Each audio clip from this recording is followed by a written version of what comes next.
Dengar baik-baik, bukan Nas'at Latif bilang, Bu. Nabi, andai saja boleh manusia sujud kepada sesamanya manusia, maka kalian istri saya wajibkan cium kakinya itu suaminya. Kenapa? Karena ibu harus tahu.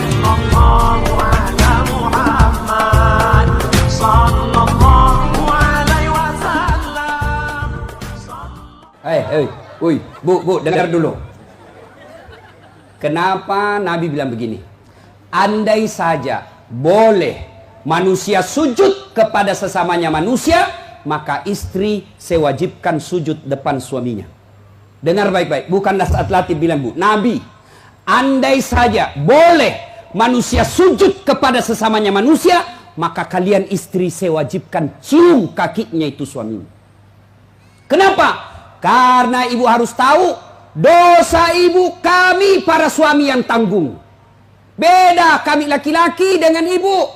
Ibu bikin dosa, ibu tidak puasa, ibu tidak sholat, meskipun suaminya ulama, suaminya penceramah, suaminya Senin Kamis puasanya, tahajud tiap malam, suaminya hafal Quran, tapi istrinya tidak baik agamanya. Kata Allah, ku ampusakum wa ahlikum narani. Kau suami, pimpin itu istrimu masuk neraka. Beda ibu-ibu, ditanggung oleh kami laki-laki. Suaminya tukang judi, suaminya pengedar narkoba, suaminya peselingkuh, suaminya pemakan haram, tapi istrinya istrinya baik, rajin sholat, taat sama suaminya, perintah suaminya diikuti. Meskipun suaminya bajingan, tidak ada urusan. Suami masuk neraka. Nabi jelaskan kepada ibu, Bu, lihat ini, kata Nabi kalau bahasa kita, Bu, lihat ini 7 pintu surga, tadkhulul jannati bisalam. Silahkan ibu pilih mana pintu surga yang ibu mau masuki. Itu enaknya jadi perempuan, ditanggung dosanya sama laki-laki. Beda kami laki-laki, ibu tidak tanggung dosa kami. Maka ibu-ibu, yang pertama tujuan suami itu bukan cari nafkah. Ibu yang perlu cari dari suami bukan mendidik yang utama, tapi yang utama adalah cari ridhanya suami. Jangankan ibu keluar rumah, Senin Kamis saja diharamkan oleh Allah apabila tanpa izin suami. Saya ulang, jangankan keluar rumah, Senin Kamis ibu puasa sunnah tanpa izin suami, haram puasa itu, Bu. Contoh, pengantin baru, suaminya cuti 3 hari, istrinya langsung, Bang, saya puasa Senin Kamis ya. Kata suaminya, saya sengaja cuti ini karena saya mau dapat jatah siang-siang. Tidak boleh ibu puasa tanpa izin, ya. Jelas? Jelas ibu? Jelas? Dengar lagi. Ada orang bertetangga, marah ini tetangga, lapor sama Nabi. Apa pasalnya? Sakit ini bu tetangganya, dia datang panggil anaknya, seorang perempuan. Bu, ibu mamanya lagi sakit, datang ki pergi lihat ki. Apa kata ini ibu anaknya? Mohon maaf, suamiku pergi tugas, saya dilarang keluar rumah sebelum suami saya pulang. Sakaratil maut ini ibunya, datanglah ibu, sudah sakaratil maut ibumu, kau datanglah besuk dia. Saya minta maaf, saya mau sekali tapi suami saya belum pulang.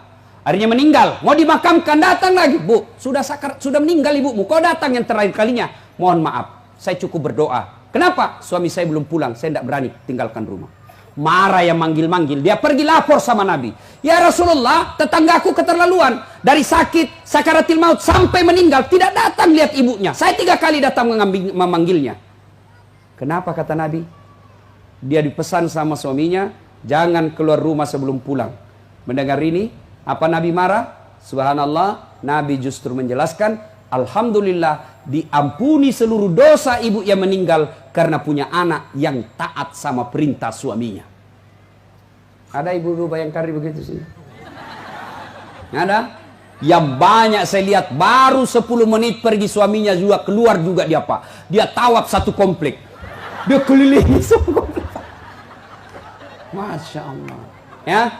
Alangkah bahagianya kita suami pergi menjalankan tugas sebagai aparat negara, lalu istrinya sholat duha 8 rakaat, selesai sholat duha dia kirimkan SMS suaminya, Pak jangan menghalalkan segala cara, rezeki sudah Allah tentukan, meskipun bapak kejar kalau bukan rezeki bapak tidak akan masuk, tapi meskipun bapak tidak kejar setengah mati kalau rezeki bapak pasti masuk. Bapak, jangan menghalalkan segala cara. Salam sayang selalu dari istrimu di rumah.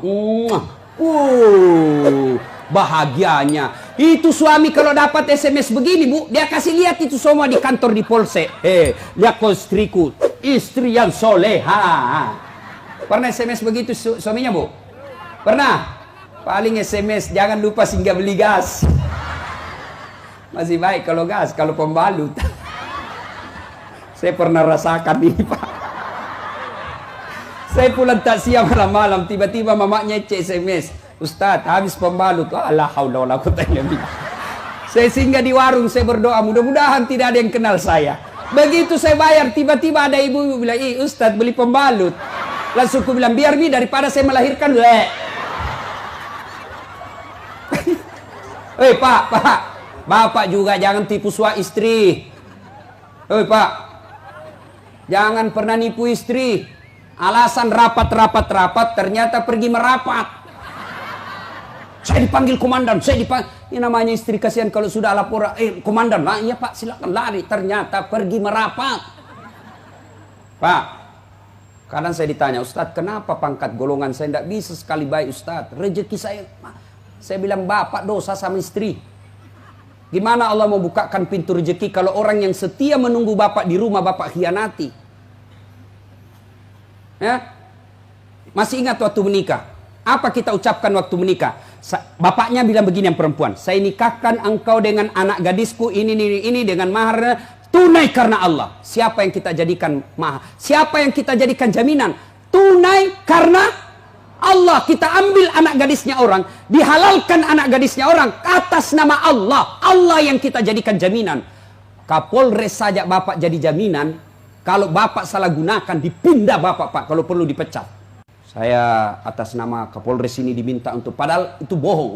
Marah Kapolres, Pak. Apalagi Allah. Maka Bapak kalau sengsara hidupnya, susah rezekinya, koreksi. Mungkin Bapak terlalu banyak mengkhianati istri. Gimana Allah mau bukakan pintu rezeki? Kalau istri suka marah-marah, Bapak, kalau istri suka marah-marah, rumusnya diam. Jangan. Kalau istri marah, minta penjelasan, lebih diam. Kalau perlu makan obat tidur. Karena itu perempuan kalau dia sudah marah, dijelaskan, tidak jalan otaknya, Pak. Apalagi kalau dia bilang, pokoknya, sudah diam saja, Pak. Dijelaskan tidak masuk akal. Sudah dijelaskan, tidak ungkit lagi yang 10 tahun yang lalu. Kenapa dulu? ini semua ini. Sudah lewat 7 tahun, masih tidak ungkit-ungkit lagi. Pada dia bilang, sudah mindak mi berhenti mak. Bertengkar, itu dulu. Maka lebih Bapak minum obat tidur. Kalau dia ngomel, Pak, maklumi saja. Kenapa? Dengar baik-baik. Ada sahabat Nabi, waktu itu Umar bin Khattab presiden. Suka ngomel dan marah istrinya. Maka suaminya mau lapor sama Umar supaya dipanggil, dimarahi sama Umar, presiden. Begitu dia mau lapor sama Umar, dekat dari rumah Umar, dilihatnya Umar juga dimarahi sama istrinya. Pulang dia bilang, presiden aja dimarah, pulang dia.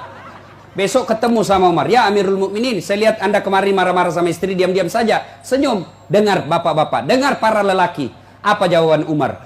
Begitulah cara saya berterima kasih kepada istriku yang telah hamil, melahirkan dan menyusui anak saya. Jangan lupa subscribe, like, and share.